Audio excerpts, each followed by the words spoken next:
বিনয় দাস। আপনি কি পদে আছেন? আমি ডিস্ট্রিক্ট সেক্রেটারি, উত্তর দিনাজপুর, সিপিআইএমের নকশালপন্থী দল ভারতবর্ষের। আজকে আপনি হঠাৎ অখিল ভারত রাজবংশীর এবার ভোটে প্রতিদ্বন্দ্বিতা করলেন, বারিকনাথ বর্মন তাকে সমন্বয় দিলেন। হ্যাঁ, এটা আপনাকে কেমন লাগছে? আপনার কি মনে হলো? আমার কি খুব বলবেন? ভালো লাগছে। মানে আজ সত্যি কথা বলতে যে এই আমাদের কোচ রাজবংশী সমাজ এরা যদি শিক্ষা দীক্ষায় উন্নত হয়ে পড়ে, আজকে সমাজ সভ্যতা পাল্টে যাবে। শুধু উত্তর দিনাজপুর বা পশ্চিমবাংলা না, সর্বত্রই এরা অবহেলিত হয়ে পড়ে আছে। সমাজের এরা অবদমিত অবস্থায় রয়েছে। এদের প্রমোট করেছি আমি জান প্রাণ দিয়ে, এবং দাঁড়িয়ে করেছি, দাঁড়িয়ে লড়ে যাও, আমি আছি তোমার পাশে। ঠিক আছে, জানাচ্ছি আগামী দিনেও এইভাবে যাতে আমাকে সমর্থন করে যায়, এটা আশা রাখছি। এই মুহূর্তে আপনাকে বামফ্রন্টের শরিক দল সিপিএম পার্টি ইন্ডিয়া মার্কস লেনিনবাদ পক্ষ থেকে আপনাকে সমর্থন দিলেন উত্তর দিনাজপুরের জেলা সম্পাদক বিনয় দাস।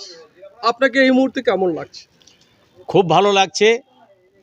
এই গণদেবতার মাঝখান থেকে আমার সম্মানীয় বিনয় কুমার দাস দাদা আমাকে সংবর্ধনা জানালো।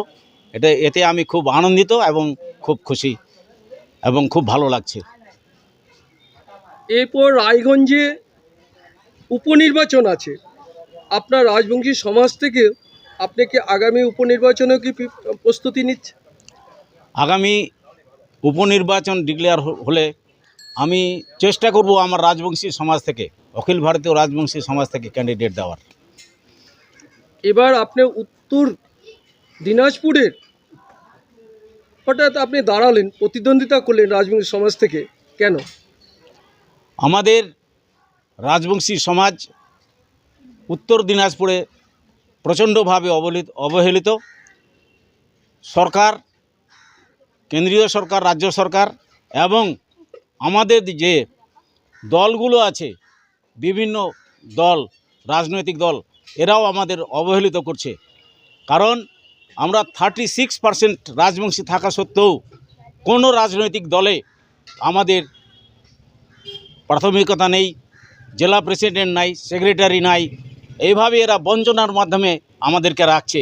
এই জন্য আমি এবার প্রথম অখিল ভারতীয় রাজবংশী সমাজের পক্ষ থেকে, সংগঠনের পক্ষ থেকে ভোটে দাঁড়িয়েছি এবং প্রচুর সাড়া পেয়েছি।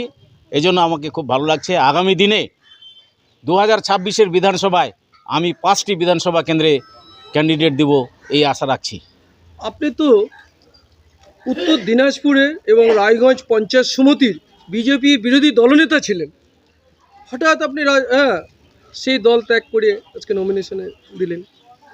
বিজেপি দল আমাকে নমিনেশন দিয়েছিল, এটা ঠিক, এবং আমি জিতেছিলাম, বিরোধী দলনেতা করেছিল, সেই হিসাবে আমি মর্যাদা পাইনি। আর বিজেপি দল কোনো দিন আমাদের রাজনৈতিক নেতাদের, রাজবংশী নেতাদের মর্যাদা দিবে না।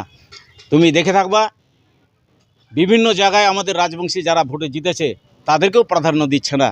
ওরা শুধু নিজেদের স্বার্থ কায়েম করে যাচ্ছে আর নিজেরাই পরিচালনা করার চেষ্টা করছে। আমরা যেখানে 36% রাজবংশী আছি, আমাদের প্রাধান্য দিচ্ছেন না।